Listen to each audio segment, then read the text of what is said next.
বন্ধুরা,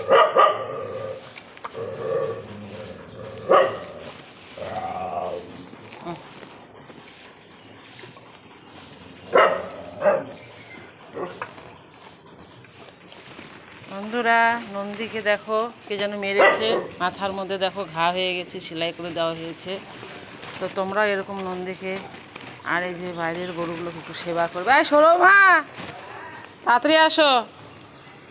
রাধে রাধে রাধে রাধে। দেখো শিংটা ভেঙে গিয়েছে, ওর কে করেছে জানি না, ওকে চিকিৎসা করা হয়েছে, দেখো সেলাই করা হয়ে গেছে। তো নন্দীর সেবা তোমরা সবাই করবে, নন্দীর সেবা করলে পরে সবারই ভালো হবে। এভাবে তোমরা নন্দীকে এভাবে মারবে না। তাই না, হয়েছে তো, কত খাবা। তো দেখো ওদের জন্য কলা নিয়ে আসি বাজার থেকে। না, দাঁড়াও না, দিচ্ছি তো। তুমি বেশি বেশি, তুমি বেশি বেশি বেশি বেশি বেশি বেশি